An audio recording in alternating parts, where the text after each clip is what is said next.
we get made fun of by somebody else. It's always a very harsh reality that we face. What is the secret to successfully making a lifestyle change? So, how do you get started? We've all heard that we need to be educated on nutrition. You all know that we need nutrition. We know we need to be serious about nutrition, but we don't know why or how. This nutrition series, I've tried to spend time explaining to you some of the why and some of the how. But tonight, we're going to get a treat. Welcome to my channel, I'm MSChelleRx, where I'm not only a patient, but I'm also a practitioner. I plan on educating you and empowering you one video at a time. Today, we're going to get to talk to Dr. Antonio Miranda, PhD, registered dietitian, and certified diabetes educator. That means he is an expert in nutrition. None other is better to explain to all of us about nutrition and our behavior surrounding our nutrition. Welcome, Dr. Miranda. Thank you, Michelle, for having me. What a what a kind introduction. I don't know about none other, but maybe none other in very specific areas. I always say that anybody that has a PhD is very smart in a very niche area. So for me, it's nutrition and health behavior specifically. But to elaborate a little bit about who I am, my name is Antonio or Dr. Miranda. I have my PhD in nutrition and health behavior, specifically on how to get people motivated to care about their health. How can we sustain our behavior changes? You know, we're towards the end of January. We said, where are our New Year's resolutions? How do we change it into a lifestyle? All of those questions.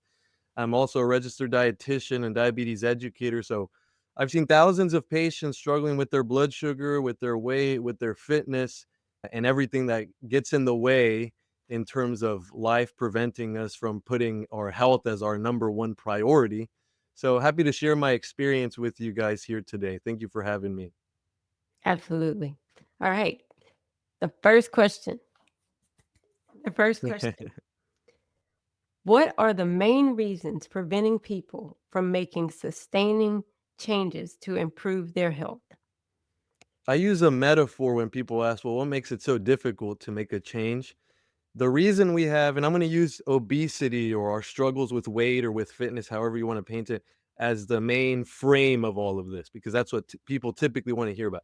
What makes the change difficult is that we have so much on our plate of life, our family, our finances, our faith, our relationships, our work. There's so much on our plate of life that we don't have, or that we don't make enough room for prioritizing our health. So too much on your plate of life leads to too much on your plate of food.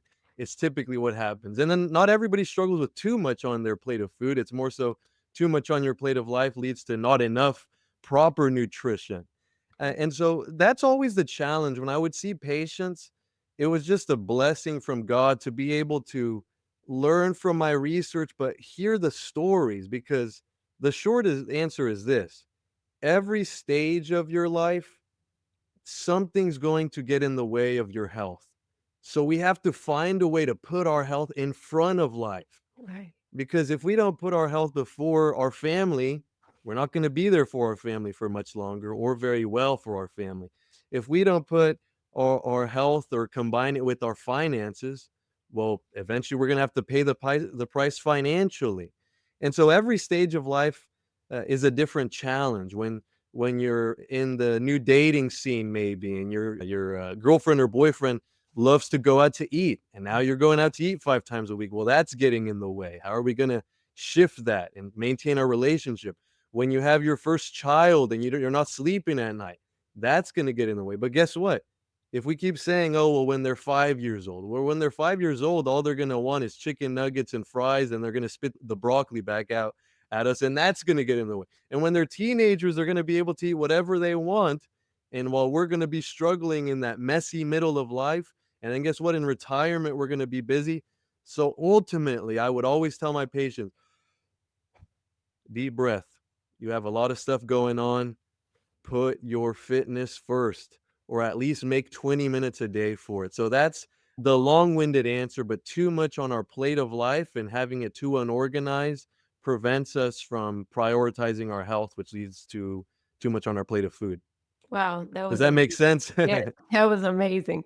That was amazing. So, how do you get started? Like, what's the first step? We know that we need to do it. What's the first step? How do we start it? Yeah, and this is where you get really deep into the behavioral part. But if you're wanting to make a change, there are two routes. There's a third route, but I'll save that for the end. There are two primary routes. The first one is to make a gentle progression that's going to be sustainable and that won't be a interruption to your life. Right? So like for me, and this can be applied to a lot of people, my blood pressure was a little high because I was sleeping 6 hours a night. Well, I said, okay, well, this week I'm going to sleep 6.5 hours. And the next week I'm going to move to 7 hours and then 7.5. And I'm going to keep it at 7 to 8 hours per week. And so that was a gentle progression in terms of sleep. Same thing can be done with your nutrition. If I'm drinking 4 Dr. Peppers a day, and yes, my Dr. Pepper people, sorry, but I'm picking on you guys, not the brand, but just it's such a hardcore people love Dr. Pepper, people love Coke, whatever, and there's nothing wrong with the products. It's that we follow them so tightly. They have other 0 calorie, 0 sugar options that are awesome. And so it could be a gentle, I'm going to lower the amount that I'm doing, or I'm going to start counting my calories slowly. But that doesn't work for everybody because what motivates human behavior? It's progress, it's hope, it's seeing change, it's seeing improvement. And so for some of us who have struggled with our weight for a long time, losing a pound in a week isn't going to motivate us. It should because wow, that's amazing. You did something different. That's celebrate yourself, celebrate the small victories. Right. But for many people who have really struggled their whole life, it's not until we lose the 5, 10, 20 pounds. So in some cases, that's option number two, probably less effective, but helpful for a lot of people where, okay, I'm going to start tomorrow because if you don't start tomorrow, you don't actually want to do it, right? If you wait till Monday, you don't, and that's me, that's everybody. And go hardcore under the guidance of your doctor, your dietitian, your pharmacist, depending on your situation. But the first option is to go gentle and sustainable. The second option is, okay, I'm cutting my soda in half. I am sleeping my 8 hours, or I'm going to walk 20 minutes or progress. Again, talk to your PT. But you have those two options softly or fairly firmly, and over time, make it a lifestyle change. There's a behavioral idea where it's if your behavior is all the way to the right or to the left, let's say, of drinking too much or eating too much, sometimes you have to bend the stick all the way backwards for a little while so you end up in the middle. Right. But most of us do this and then this and this. So yeah, those are the strategies. And then the last strategy, and sadly it's what most of us require, is we end up in the hospital or we end up with our seat belt not fitting on an airplane or we get made fun of by somebody else. It's always a very harsh reality that we face. And that's the cue to action to now I'm going to take things seriously. And I have a million stories on that. Probably the simplest one is when people go on a camping trip with their guy friends and they're the only ones that snore at night because they have sleep apnea because they're 50, 80 pounds too heavy and they get picked on for that, unfortunately, but that's what ultimately triggers them. But it's probably better than a hospitalization. So those are the three ways to get started: softly and progressively, harshly or strongly, and then slowly make it sustainable. And then the third one, if you don't do anything about it, life will make you do something about it. Right. Does that one make sense? That No, was it an makes enjoyable perfect sense. answer. I feel like I should be taking notes because that makes perfect sense. Thank you. Well, I Wow. wanna write a book one day. I'll put it into, writing one day. Thank you. I really appreciate that. Yeah. Let me ask you this. What are some helpful strategies for remaining consistent? Number 1 would be monitoring on your own. That can be monitoring calories, but not everybody likes to do that because it's really not as hard as people think because there are a lot of great apps out there, and once you do it for about a month, you typically eat the same food over the course of a month. It's not gonna be different every day, every weekend. So tracking calories, some type of monitoring is effective. If you don't wanna track calories, Another effective tool is at least track your protein. Right? That's a lot simpler to track, but if you're getting enough protein, that means you're not eating as much of the carbs as, and carbs aren't bad in and of themselves, but typically we have this many carbs and this much protein when it should be a bit more balanced. So just tracking protein, or even the best one to track would be, let me track my fiber. Because if I'm tracking fiber, that means I'm getting enough vegetables, I'm getting enough beans, I'm getting enough fruit, and everything else. I promise, if you eat enough fiber, it's gonna force out the unnecessary stuff from your plate. And again, notice when I speak on this, I'm not demonizing any particular food group. I'm not viewing it in a negative light. Like, you can life is so much better when you start eating a little bit more conducive to feeling better, when you start having a more balanced approach to what you eat. It's just we don't know it yet because we're eating the way we've been used to eating. So some type of monitoring. And then the last type would be having an accountability partner, whether it's your therapist, whether it's a health coach, especially hopefully if it's a dietitian that'll guide you throughout with both tips, kind of like I'm giving today, but also individualized nutrition, or even at minimum going to like an exercise class, or trying to manage your fitness journey with another person. Right. Just not your spouse, because that sometimes gets dicey. But yeah, that's all, those are all different possibilities, and hopefully people can take one of those. No, thank you for that. Can I add something to that? Yeah, yeah. I did a video on nutrition, on tracking your protein. I taught you guys how to calculate it, and I Nice. talked about fiber. So I'll link those videos at the end so that you can reference them because, as I always say, it's all connected. And another thing, really quick, everybody doesn't have a partner like a spouse or a friend to be accountable. And you gave some really good examples of other people that can hold them accountable because you sometimes can't pull it out of your Mhm. you do need somebody to hold you accountable, and Yeah. everybody's doesn't have a spouse, you know? Yep. So, thank you for telling us that.